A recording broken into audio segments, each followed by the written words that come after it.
Human capital flight یا ایسے skilled professionals individuals کی امیگریشن جنہوں نے اپنے ملک میں ایڈوانس لیول آف ایجوکیشنز یا ٹریننگ لی ہو، جب بھی اپنے ملک کو چھوڑ کر بیٹر اپرچونٹیز کے لیے کسی دوسرے ملک جائیں گے تو یہ ان کے اپنے ہوم لینڈ کے لیے برین ڈرین، جبکہ جس ملک کو سروسز دیں گے ان کے لیے برین گین کہلائے گا۔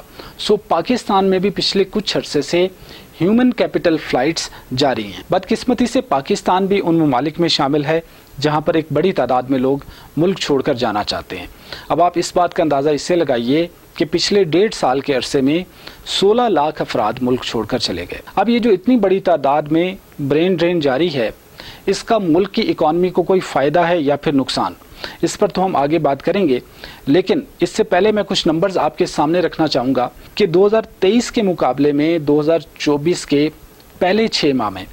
26% کا انکریز آتا ہے ان اسکلڈ انڈیویجولز پروفیشنلز کی تعداد میں۔ یہ جو ہائیلی کوالیفائڈ لوگ ہیں یہ ہیں کون؟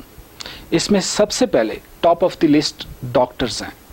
اور پاکستان کے اندر MBBS کا آپ کو شاید اندازہ ہو کہ اس وقت کروڑوں روپے کا خرچہ ہے، اور اس کے بعد آپ کو یہاں پہ جاب نہیں ملے گی۔ اگر آپ نے جاب کرنی ہے یا اگر آپ نے اپنی پروفیشنل لائف سٹارٹ کرنی ہے اتنا پیسہ خرچ کر کے، تو اب آپ کہیں اور جائیں اور جا کے جاب ڈھونڈیں۔ تو بہرحال ایک بڑی تعداد کے اندر یہاں پر جو ڈاکٹرز ہیں وہ ملک چھوڑ کے جا رہے ہیں۔ اسی طرح سے ایک بڑی تعداد میں انجینئرز ہیں جو کہ ملک چھوڑ کر چلے گئے۔ اسی طرح فائنانس سے تعلق رکھنے والے افراد بھی ملک چھوڑ کے جا رہے ہیں۔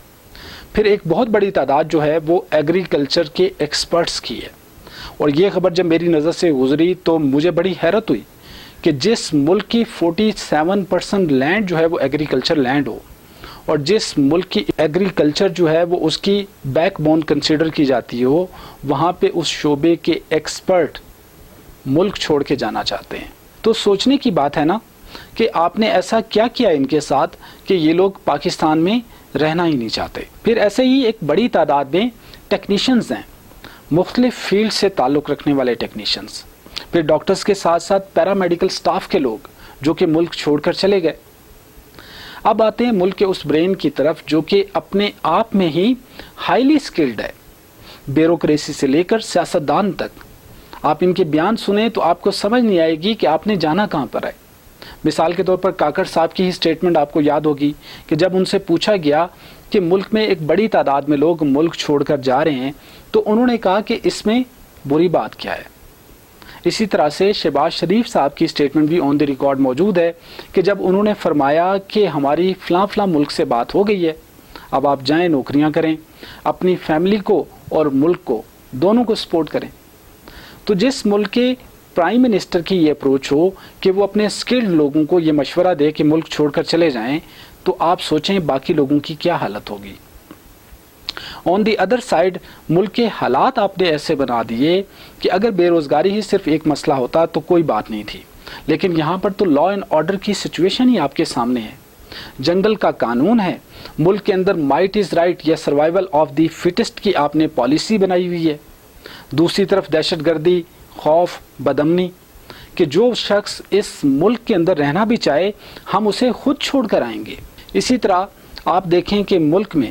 لوگوں کو سکلفل بنانے میں ریاست کا کیا کنٹریبیوشن ہے، تو یہ سوال اپنے آپ میں ہی مذائقہ خیز ہے، کیونکہ یہ بات ہم سب اچھی طرح سے جانتے ہیں کہ ملک کے اندر غلامی کے دور کا ایجوکیشن سسٹم، کلونیل دور کا لارڈ میکالے کا بنایا ہوا ایجوکیشن سسٹم جو کہ کلاسزم پیدا کرنے کے لیے بنایا گیا تھا، اور آپ اس سے ایکسپیکٹ کریں گے کہ وہ لوگوں کے اندر سکل ڈیولپ کرے گا، جبکہ جس کا اصل کام تو کلرک ذہنیت پیدا کرنا ہو۔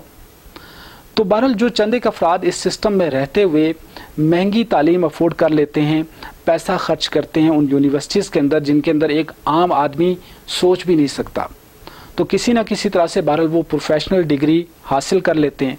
دین اپنی ایفرٹس پہ، اپنے ایکسپیرینس پہ، اپنی سکلز کو امپروو کرتے ہوئے آخر کار اس لیول پہ پہنچتے ہیں کہ جب وہ کہیں کہ جی اب ہم اس ملک کو سرو کریں گے، تو آپ کہتے ہیں کہ ہاؤ ڈیئر یو،